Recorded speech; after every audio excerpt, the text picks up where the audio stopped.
नमस्कार, आप देख रहे हैं जनभावना टाइम्स। आपके साथ मैं हूं अंकिता।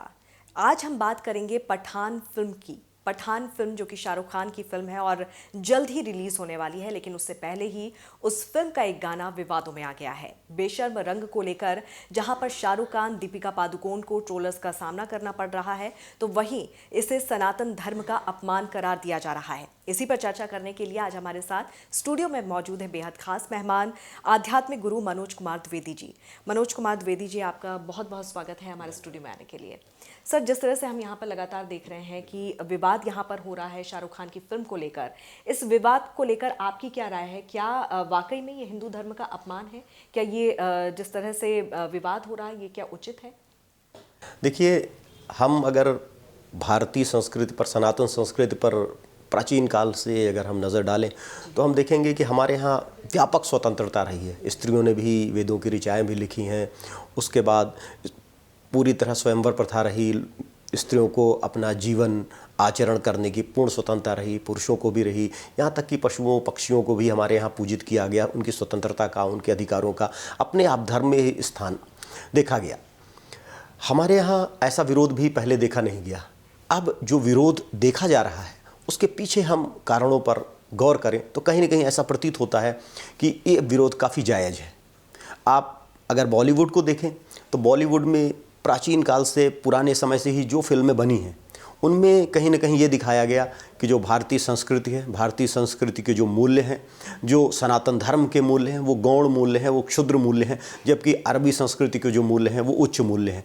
यहाँ पे अगर पुराने फिल्म में भी आप देखेंगे तो पुजारी को कपटी और धूर्त दिखाया जाता रहेगा। इसी के विपरीत जो मौलवी हैं उनको सदाचारी, उच्च दिखाया जाता है। जबकि फिल्में ऐसी होनी चाहिए जो समाज का चित्रण करें, जबकि फिल्मों ने एक नैरेटिव सेट करने का काम किया, एक बात अपनी गलत बात को सही साबित करने का काम किया। और समय समय पर बड़े कलाकारों के द्वारा ऐसी फिल्में आती रहीं जहां हिंदुओं की आस्था पर बार बार प्रश्न उठाया जाता रहा, कुठाराघात किया जाता रहा।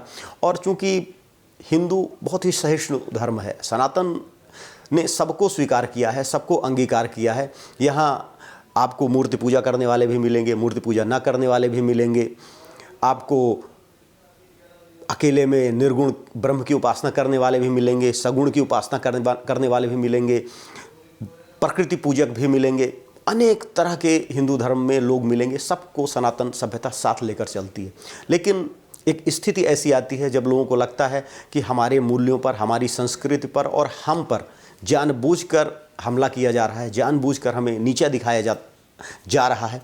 और ऐसे कलाकार हैं, फिल्म इंडस्ट्री के कुछ ऐसे लोग भी हैं जो कि पैसे भी उन्हीं से कमाना चाहते हैं और उन्हीं मूल्यों का तिरस्कार करना चाहते हैं। स्थिति ऐसी है। आप पठानों की बात कर रहे हो, आप अफ़गानिस्तान में देखो जहाँ से पख्तूनों की, पठानों की उत्पत्ति हुई। वहाँ स्त्रियों की क्या दशा है, वहाँ लोगों की क्या दशा है, वहाँ के जीवन की क्या दशा है, वहाँ के जीवन के क्या मूल्य हैं, और आप सिद्ध कहाँ करना चाहते हो? आज वही देश रहने योग्य हैं जहाँ सनातन मूल्य चल रहे हैं, जहाँ स्वतंत्रता है, जहाँ समानता है, जहाँ भ्रातृत्व है, जहाँ मित्रता है, जहाँ प्रेम है। ऐसे ही देशों में कोई भी व्यक्ति निवास करना चाहता है। आप किसी से पूछिए कि ऐसे देशों में जहाँ पठान रहते हैं कोई जाना चाहेगा? अगर मूवी बनाने वाले शाहरुख खान को ही कहा जाए कि आप भारत छोड़ के पठानों के देश में पठानों के साथ ही रहो, तो क्या वो रहेंगे? अब उन देशों में आप रहना नहीं चाहते, उन देशों के मूल्य कुछ नहीं हैं, उन देशों में स्त्री का कोई सम्मान नहीं है। आप देखिए मुस्लिम देश में, या हम कहें इस्लाम के अंदर ही, स्त्री को मनुष्य का भी दर्जा प्राप्त नहीं है। इतने बंधन आज उसके ऊपर लगे हुए हैं। ऐसी परिस्थिति में ये जहाँ बहुसंख्यक सनातन वर्ग के लोग हैं, उनके दिलों में ये आवाज़ उठना या एक दर्द होना, ये बड़ा स्वाभाविक है। और ये सनातन सभ्यता है, सहिष्णु देश है कि लोग आवाज़ सोशल मीडिया पे उठा रहे हैं, बाहर उठा रहे हैं। अगर आप ये विचार करिए कि अगर कोई इस्लामिक देश होता और वहाँ इस्लाम के विरुद्ध कुछ कह दिया जाता तो लोग जला दिए जाते, मार दिए जाते। या भारत जैसे देश में जब एक छोटी सी सही बात, तथ्यात्मक चीज़ एक महिला ने कही और ऐसी हालत हो गई कि महिला को घर से निकलना मुश्किल हो गया, तो ऐसी चीज़ें हैं हमको अंतर्निरीक्षण करना पड़ेगा। समाज में जो कलाकार हैं, जो फिल्म निर्माता हैं, जो फिल्म को बनाने वाले लोग हैं, उनको भी देखना पड़ेगा कि क्या जनता के सामने परोस रहे हैं, क्या जनता के सामने रख रहे हैं, वो किस आदर्श की बात कर रहे हैं, कैसा समाज निर्माण करना चाहते हैं। इंटरटेनमेंट के नाम पर कुछ भी कह देना, कुछ भी परोस देना कितना स्वीकार्य हो सकता है? क्या आप किसी की भावना को तिरस्कृत करके, किसी का अपमान करके, क्या उसे आप इंटरटेनमेंट कह रहे हो? उसके नाम पे जो काम कर रहे हो, क्या आप उसको जस्टिफाई किसी तरह कर सकते हो? तो ये मेरा अपना मानना है, मेरा विचार है कि जिस समाज में, जिस देश में हम रहते हैं, उसका सम्मान करना, उसके मूल्यों का सम्मान करना हमारा उत्तरदायित्व है। और अगर हमें कुछ कन्फ्यूजन है तो हमें उस कन्फ्यूजन को क्लियर करने की कोशिश करनी चाहिए, न कि उसका अपमान करना चाहिए। और मुझे लगता नहीं कि यहाँ कोई कन्फ्यूजन है। बहुत काम इरादतन किए जा रहे हैं, बॉलीवुड में बहुत समय से किए जा रहे हैं, और अब सोशल मीडिया का ज़माना है, अब जनता जागरूक है और वह अपने विरोध को दर्ज कर रही है। इसी कारण से यह ऐसी स्थिति उत्पन्न हुई है। लेकिन सर, आपको नहीं लगता है कि जिस तरह से अब इस पूरे मामले को लेकर जो जनता है वो अपना विरोध यहाँ पर दर्ज करा रही है, लेकिन पहली बार नहीं है जब बॉलीवुड में इस तरह की फिल्में बनाई गई हो जहाँ पर सनातन धर्म का अपमान किया गया हो या मजाक उड़ाया गया हो, बावजूद इसके इस तरह की जो फिल्में हैं वो लगातार बन रही हैं, आ रही हैं, विरोध हो रहा है।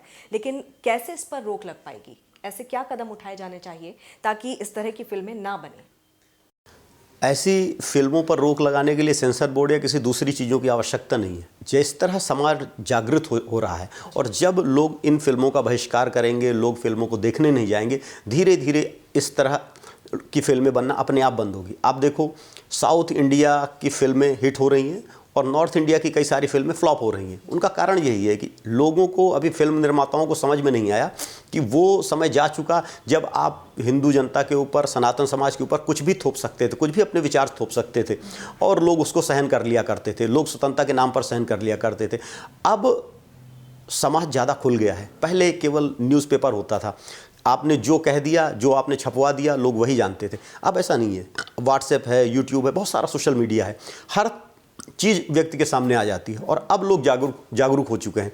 आप देखिएगा धीरे धीरे इस तरह की मूवीज़ आनी बंद हो जाएंगी। क्यों? क्योंकि वो चल नहीं पाएंगी, वो कमर्शियली वायबल नहीं हो पाएंगी, और इस तरह की धीरे धीरे इस तरह की प्रवृत्ति अपने आप खत्म होगी। आपने देखा होगा कई सारे एक्टर्स हैं जो जब मूवी उनकी रिलीज़ होने वाली होती है तो मंदिरों में उन्होंने विजिट करना चालू कर दिया है, तीर्थ स्थानों में जाना चालू कर दिया, इस तरह की फोटोग्राफ्स लगानी चालू कर दिए। वो पैसे तो कमाना चाहते हैं, लेकिन उन मूल्यों का आदर नहीं करना चाहते हैं जो मूल्य इस संस्कृति ने, यह संस्कृति जिन मूल्यों को लेकर आगे बढ़ी है। जी सर, इसमें भी दो पक्ष देखने को मिल रहे हैं। एक पक्ष ये कह रहा है कि रंग तो कोई भी हो सकता है, उस रंग को आध्यात्म से या किसी एक धर्म से जोड़कर क्यों देखा जा रहा है। तो एक पक्ष का ये भी कहना है कि ये अपमान है हिंदू धर्म का, सनातन धर्म का, और ऐसी चीज़ें अगर अभी नहीं रोकी गई तो ये निरंतर जारी रहेगी। देखिए, मैंने रंग को पहले भी नहीं कहा। देखिए, रंग कोई भी हो सकता है, रंग से कोई विरोध नहीं, कपड़ों से भी कोई विरोध नहीं। विरोध केवल इस बात का है कि जो रंग प्रतीक दिया जा रहा है उसके पीछे की मानसिकता क्या है।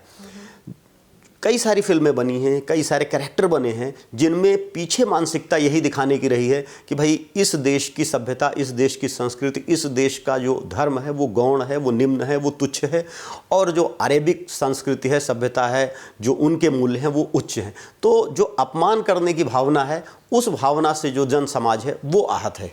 रंग कुछ भी हो सकता है। रंग कई, आप अलग तरह की मूवी देखो, बहुत सारी मूवी में जो हीरोइन होंगी वो कम कपड़ों में दिखेंगी, कहीं भगवा कपड़ों में भी दिख सकती हैं, हो सकता है अलग अलग रंग में दिखेंगे, हरे में भी दिख जाएंगी, कहीं नीले में भी दिख जाएंगे, अलग रंग दिख। रंगों से अपमान का या सम्मान का लेना देना नहीं है। बहुत सारे लोग हैं अलग अलग चीज़ों को मुद्दे बना लेते हैं, लेकिन जो कोर है, कोर यह है कि आपके मन के अंदर जो भावना है, जो आप चित्रण करना चाहते हो, उस चित्रण में कहीं ना कहीं कूट रूप से आप संदेश देना चाहते हो कि आपका धर्म, आपकी संस्कृति क्षुद्र है, निम्न है, और हमारा धर्म, हमारी संस्कृति उच्च है।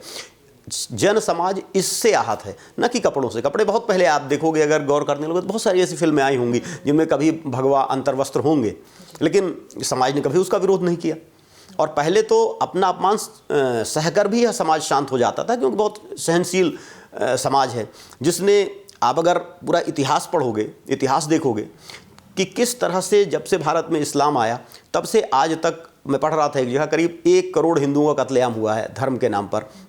लेकिन उसके बाद भी यह समाज सहिष्णु रहा, कभी इसने किसी को मारा नहीं, पीटा नहीं। लेकिन लगातार अपमान के विरुद्ध बोलना भी उत्तरदायित्व है आपका, नहीं तो आप अपमानित होकर अपने समाज में कैसे रह सकते हो। तो ये आप शांतिपूर्ण ढंग से अपनी बात कहना और अपने विरोध को दर्ज कराना, ये उचित है और होना भी चाहिए।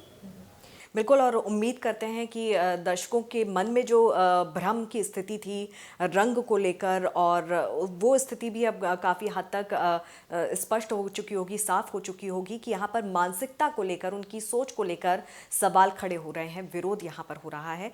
बहुत बहुत शुक्रिया हमारे स्टूडियो में आने के लिए, उस चर्चा में शामिल होने के लिए। और इसी के साथ हमारी खास पेशकश में फिलहाल इतना ही। आप जुड़े रहिए जनभावना टाइम्स के साथ। नमस्कार।